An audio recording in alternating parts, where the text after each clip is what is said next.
आपल्या सर्वांचे श्रद्धास्थान आदरणीय भारतमानांच्या स्मृतीस मी विनम्र अभिवादन करतो आणि आजच्या या विचार विनिमय बैठकीच्या निमित्तानं उपस्थित भैरवनाथ शुगरचे चेअरमन आदरणीय अनिलदादा सावंत, आपल्या सर्वांचे ज्येष्ठ मार्गदर्शक आदरणीय साईनाथ भाऊ अबुगराव, आदरणीय दिलीप बापू धोत्रे,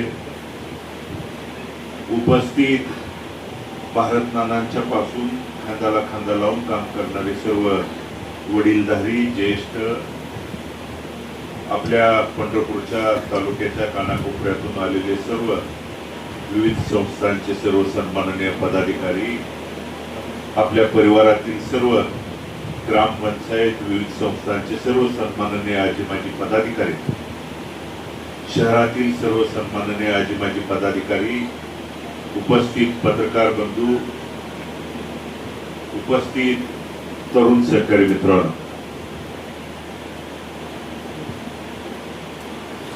या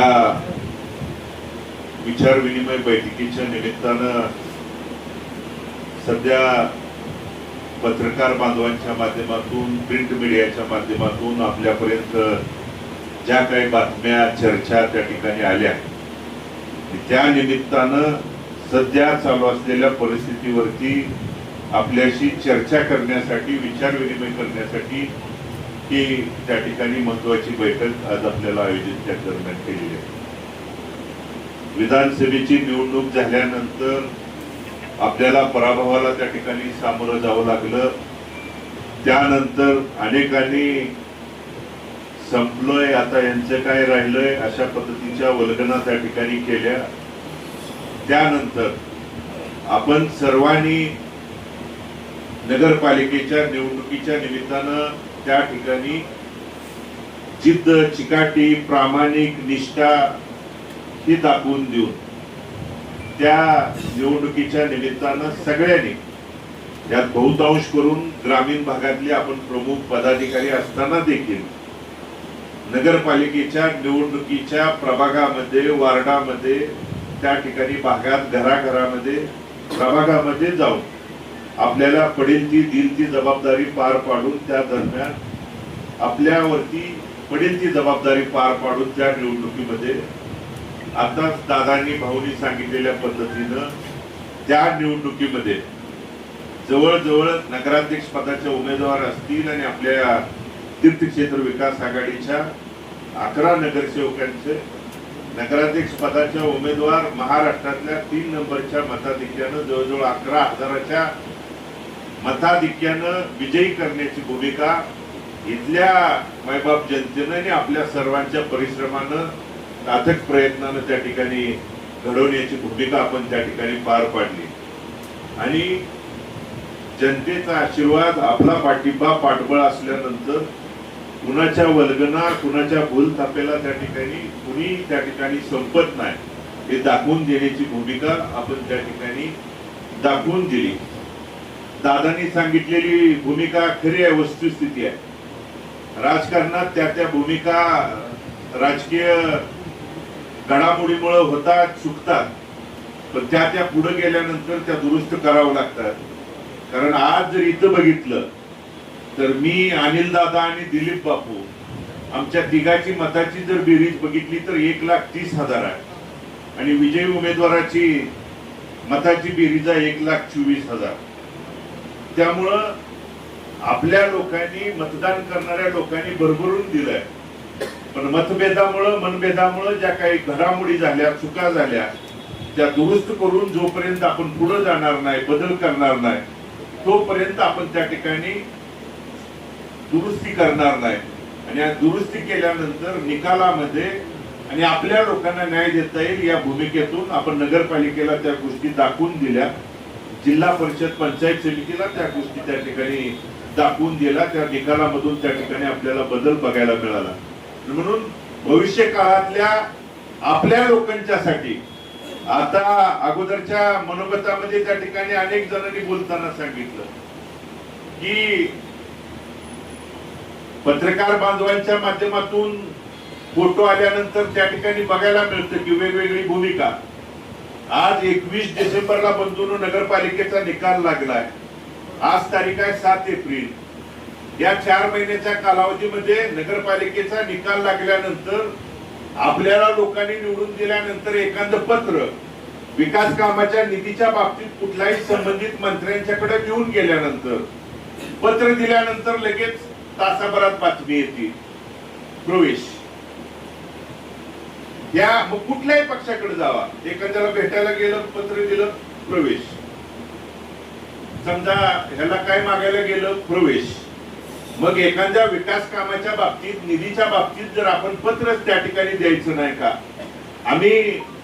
तुम्ही बघा किती ह्या 4 महिन्याच्या बाबतीत त्या ठिकाणी आल्या. मग नगरपालिकेच्या इलेक्शनच्या अगोदर, निवडणूक लढवायच्या अगोदर आपल्या ग्रामीण शहरातल्या सगळ्या वडीलधारी प्रमुख पदाधिकाऱ्यांची भूमिका होती की आपल्याला जर न्याय भूमिका पाहिजे असेल तर आपण सत्ताधारी पक्षाच्या भूमिकेबरोबर गेलं पाहिजे. पण पक्ष पार्टीच्या पलीकडे जाऊन सगळ्याची एकमूट बांधून आपल्याला नगरपालिकेची भूमिका लढवायची आहे. कारण आज पक्षाच्या पलीकडे जाऊन मग दिलीप बापू असतील, हे अनेक नेते मंडळी आज आपल्या सोबत आहेत. पक्ष पार्टीच्या पलीकडे जाऊन बापू हे खंबीरपणाने आपल्या सोबत आहेत, अनेक जण आहेत. म्हणून ती भूमिका मांडत असताना आपण तीर्थक्षेत्र विकास आघाडीच्या माध्यमातून आपण नगरपालिकेच्या निवडणुकीला त्या दरम्यान सामोरं गेलो. आणि म्हणून आम्ही ज्या ज्यावेळी त्या नेते मंडळीला भेटलो आणि फोटो त्या ठिकाणी बाहेर आपल्यापर्यंत आले, त्या नेते मंडळीला भेटायला गेल्यानंतर कधी त्या नेत्यांना भगीरथ बालकेला अमुक अमुक एखादं पद द्या, तमुक तमक द्या, कधीच त्या ठिकाणी बोललो नाही, मागितलं नाही. मागितलं असेल तर माझ्या नगरपालिकेला त्या ठिकाणी निधी द्या, एखाद्या ग्रामीण भागातल्या एखाद्या कार्यकर्त्याचं ग्रामपंचायतचं पत्र असेल. शिंदे सरांनी मगाशी बोलताना सांगितलं, बोलले, योग्य बोलले. तुम्ही एखादा उद्या कुठला निर्णय घेणार आहे, का घेणार आहे, कशासाठी घेणार आहे, हे योग्यच त्यांनी सांगितलं.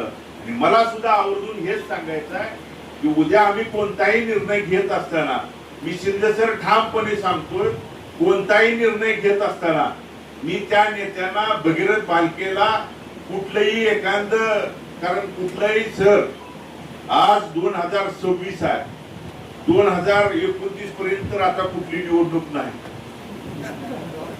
त्यामुळं कुठलं तिकीट मागायचं तर नाही. त्यामुळं आणि मी पाठीमागच्या दारानं तर जाणाऱ्यातला नाही.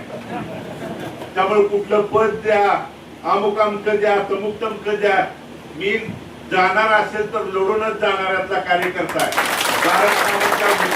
रक्ताचा वारसदार. त्यामुळं मी जर काय मागितलं असेल, आणि मी अनिल दादा देखील त्या दिवशीच त्या ठिकाणी साक्षीदार आहे. आम्ही जो फोटो त्या ठिकाणी 2 दिवसापूर्वी आपल्याला बघायला मिळाला, 2-3 दिवसापूर्वी रात्री 1 वाजता आम्ही त्या ठिकाणी होतो.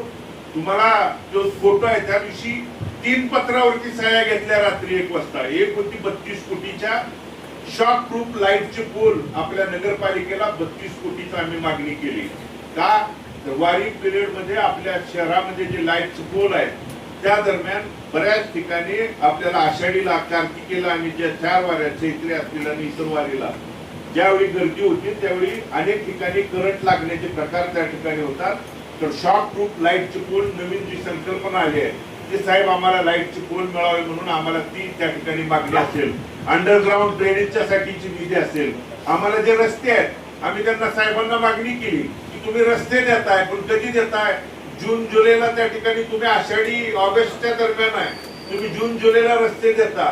जून जुलैला आषाढीच्या आठवड्याभर अगोदर त्या ठिकाणी रस्ते होत आहेत. एक पाऊस पडला रस्ता धुवून जातोय.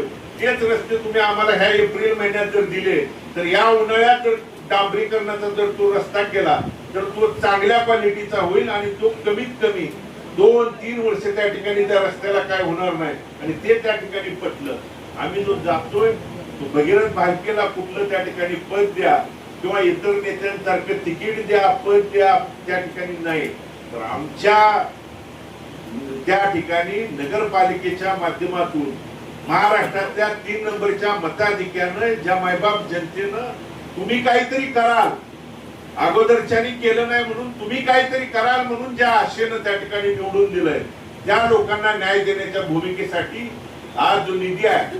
आणि मी जर ठामपणे सांगतो, तुम्ही जर करा म्हणून सांगितल्यानंतर जो जो त्या ठिकाणी सोहळा होईल त्या सोहळ्यामध्येच जर 100 कोटी जर निधी जर नाही आणला त्या दिवशी त्या ठिकाणी तर हे नाव माझं त्या ठिकाणी सांगणार नाही आणि GR काढूनच त्या ठिकाणी त्या दिवशी सोहळा होईल एवढं देखील मी ठामपणे सांगतो. आणि आपल्या ग्रामीण भागाच्या सर त्या ठिकाणी आपल्याकडं आपल्या परिवारातल्या कितीतरी ग्रामपंचायत आहेत. आज योगेशजींनी सांगितलेली वस्तुस्थिती आहे. आज आडवाआडवीचं आणि पिळवणुकीचं राजकारण ग्रामीण भागातलं त्या ठिकाणी सुरू आहे. आपल्या ग्रामपंचायतला येणारा निधी अडवणूक पिळवणूक केली जाते का तर त्यांच्या विचाराच्या ग्रामपंचायत नाहीत. मग आमच्याकडे आलं पाहिजे, आम्हाला भेटलं पाहिजे. मग गेल्यानंतर भेटल्यानंतर मग आमच्याकडे प्रवेश करा. प्रवेश नाही केला तर तुमचा निधी खर्ची दिला जाणार नाही, तुम्हाला तो निधी मिळणार नाही.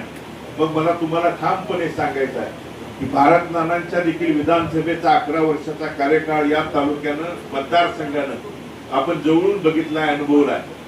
मग या तालुक्यातल्या भारत नानांच्या देखील 2009 ते 2020 11 वर्षाच्या कार्यकाळात सगळ्याच्या सगळ्या ग्रामपंचायत काय भारत नानांच्या विचाराच्या नव्हत्या. विरोधातली देखील मग राजनी देखील काही काळ विरोधात होती. परंतु भारत नानांनी राजनीच्या ग्रामपंचायतला कधी तुम्ही विरोधातली आहे म्हणून तुम्हाला त्या ठिकाणी निधी नाही ही भूमिका कधीच त्या ठिकाणी घेतली नाही. म्हणून लोकप्रतिनिधी हा समावेशिकपणे काम करणारा असला पाहिजे आणि याची जाणीव कुठेतरी त्या ठिकाणी लोकप्रतिनिधीला विसर पडलाय. म्हणून जशास तसं उत्तर देणं आज काळाची गरज झालेली आहे. म्हणून कुठेतरी हा निर्णय घेण्यासाठी आज निधीच्या बाबतीत तीच भूमिका, अडवणूक पिळवणूक करायची, प्रशासन हाताशी धरून पोलीस स्टेशनचा त्या ठिकाणी दंडेलशाहीची भूमिका. 2 दिवसापूर्वी झालेली गोष्ट तुम्हाला सांगतो. शहरामध्ये काल तुम्ही वाचलं असेल की भालकेच्या नगरसेवकावरती 307चा त्या ठिकाणी गुन्हा, लोकेश यादव म्हणून आपल्या नगरसेवकावरती. मला पत्रकार बांधव देखील इथं उपस्थित आहे. मी ठामपणे तुमच्या माध्यमातून सांगतो तो गुन्हा घडल्या वेळी लोकेश यादव जर पंढरपूर शहरात उपस्थित असेल तर म्हणेल ती शिक्षा त्या लोकेश यादवला द्या. मी ठामपणे तुमच्या माध्यमातून सांगतो लोकेश यादव तो गुन्हा घडत असताना पंढरपूर शहरात त्या ठिकाणी नव्हता. तो त्याच्या मित्रांच्या बरोबर बाहेर त्या ठिकाणी फिरायला गेला होता. फक्त प्रशासनाला आणि सरकार तुमचं आहे म्हणून वेटीस हाताशी धरून त्या ठिकाणी प्रशासनाला आणि त्या ठिकाणी पोलीस प्रशासनाला धरून तुम्ही सरकार तुमचं आहे म्हणून जर चुकीचं आणि अन्यायग्रस्ताचं हे करत असाल तर तुम्हाला देखील जशाच तसं आणि मी पोलीस प्रशासनाला देखील त्या ठिकाणी हे केलंय. तुम्ही तपास करा. जर तो त्या ठिकाणी त्या गुन्ह्यात सहभागी असेल, त्याचा हात असेल, जरूर कारवाई करा. माझा असेल तरी कारवाई करा. पण नसेल आणि जर तुम्ही जाणून बुजून जर त्याच्यावरती कारवाई करणार असाल तर मग मात्र आम्हाला देखील रस्त्यावरती उतरावं लागेल.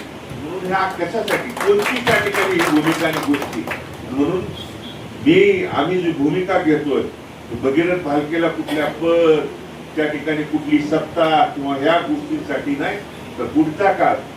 आणि काही लोकांनी जाणून बुजून त्या ठिकाणी सुरू केलंय की मग 2029ला कसं महायुतीचं सरकार आहे, मग हे तिकीट ह्या अमुक अमक्या पक्षाला आहे, मग ह्या पक्षात जाऊन मग हे तिकीट कसं. तुम्ही ती काळजी करू नका म्हणून सांगा. ते तिकीट कोणाकडनं कसं आणायचं कसं करायचं ते देणारा आणि घेणारा बघून घेईल म्हणावं. तुम्ही का त्याला एवढी त्या ठिकाणी काळजी करता? त्याला काय त्याला एवढी का काळजी आहे?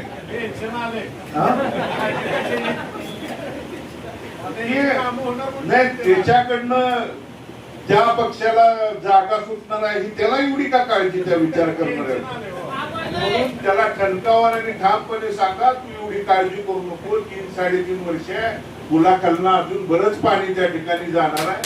त्यामुळं आपल्या लोकांच्या हितासाठी लोकांना आपल्या त्या ठिकाणी न्याय देण्यासाठी कुठलाही जर निर्णय घ्यायचा असेल आणि आम्ही ज्यावेळी त्या ठिकाणी फोटो भेटल्यानंतर देखील शिंदे साहेबांनी त्या जवळजवळ पत्रावरती सही करण्यास करत असताना अरे मला म्हणजे तू किती दिवस त्या ठिकाणी हे करणार आहे, तू ये ना माझ्याकडे मी तुला त्या ठिकाणी तुला पाहिजे ते मी देतो. मी म्हणलं साहेब मी कुठलाही निर्णय घेत असताना दादा त्या ठिकाणी साक्षीदार आहे. आम्ही एकट्याने कधीच निर्णय घेतला नाही. भारत नानांच्या आम्हाला साहेब शिकवून आहे म्हणलं आमचे जोपर्यंत लोक आहेत वडीलधारे आहेत त्यांच्याशी आम्ही चर्चा करतो, विचार करतो आणि मगच आम्ही आमचा त्या ठिकाणी साहेब निर्णय कळवतो म्हणून त्या ठिकाणी सांगितलं. आणि म्हणून काल मंगळवेढची त्या ठिकाणी मिटिंग घेतली, आज आपली पंढरपूरची त्या ठिकाणी मिटिंग घेतली. आणि तुमचा होकार असेल, कारण तुम्ही असाल तर आम्ही आहे, तुम्ही नाही म्हणला तर त्या ठिकाणी नाही म्हणून सरळ त्या ठिकाणी कळवतो. म्हणून ती भूमिका घेण्यासाठी आपल्याला आज या ठिकाणी बोलवलेलं आहे. म्हणून ती भूमिका आपण त्या दरम्यान कळवावी आणि यासाठी आपण आपल्याला त्या ठिकाणी बोलवलेलं आहे. आणि म्हणून सर हो नाही काय असेल ती कळवा. आताच काय आहे ते